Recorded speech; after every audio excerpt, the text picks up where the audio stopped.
Let's show you some more from the Renault stable now. And even though you do have a new generation of the Clio that's out in the European market, there are still a few variants that are expected on that. We had the chance to drive the old Clio RS just to get a sense of what it means to have a nice powerful hot hatch. And then of course you've also got the very hot Laguna, which is another car that Renault could consider for our market.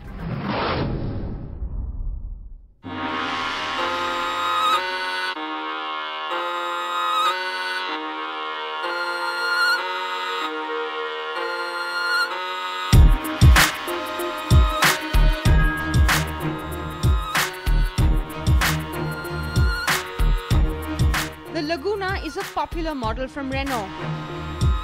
Launched first in 1990, it is now in its third generation since 2008 and it was facelifted in 2010.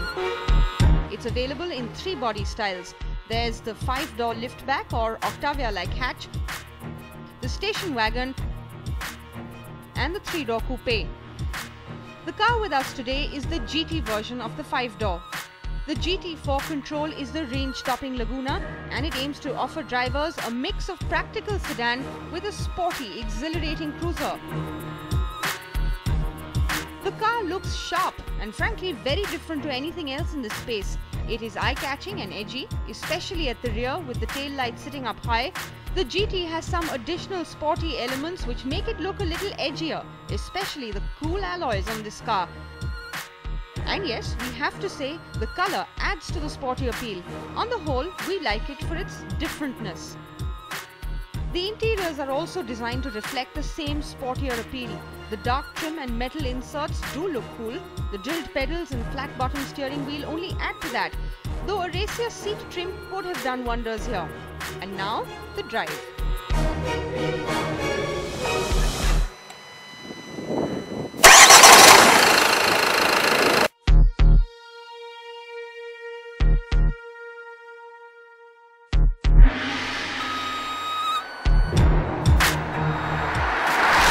Now the 4Control function, the fact that the car has it, 4-wheel steering, it's not something that's very perceptible or very apparent when you're driving it, but it does of course overall improve the handling, gives you a little bit more control, and the good news is that it's not something that you need to get used to, it's not something that you need to do differently in terms of your driving inputs, and so overall I'd say it's a nice feature to have.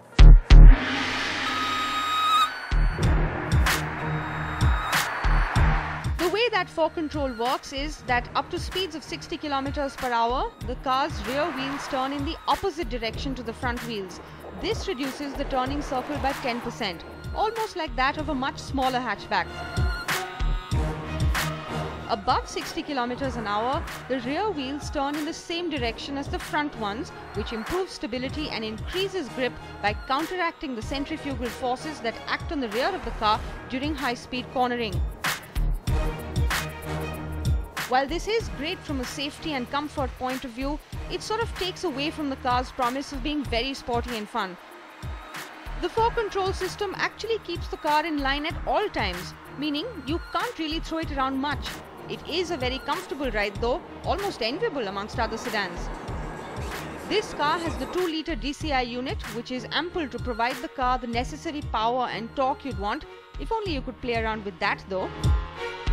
The Laguna in its current generation is unlikely to come to India, but we do like its sporty appeal, its very different good looks, the innovative and improved 4Control that's making a reappearance after the Nissans and Hondas of the 1980s, and even its liftback hatch door.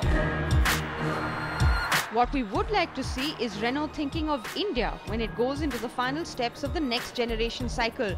After all, development of the 4th Gen Laguna would no doubt have begun a while back.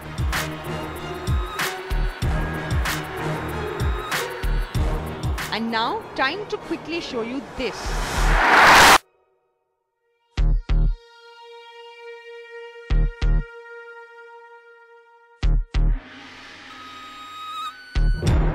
The Clio is one of Renault's best-selling models and the RS is its range topper.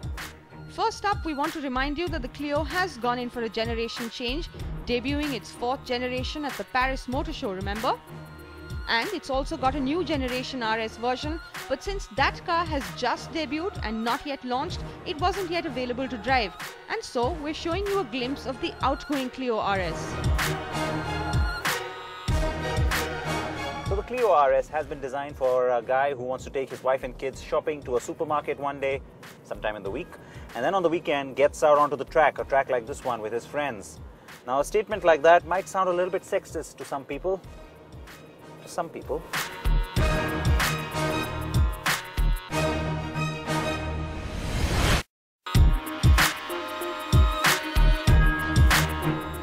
Okay, so we'll be politically correct. Maybe there are some girls who also want to have fun with a car like this.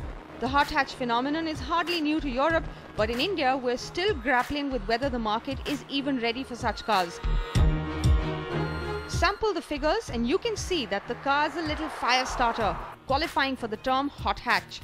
So the question we have for you is this: should companies consider low volume powerful hatches for India?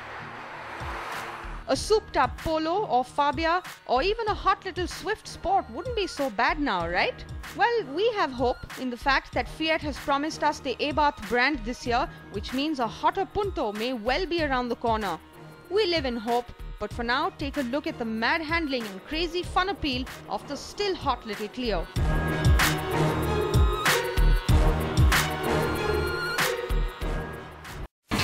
India's #1 news app just got even better. Download NDTV's new app. Fully optimized for retina display. Full screen view. Faster response time. And Sudoku. NDTV's new iPad app. Download now.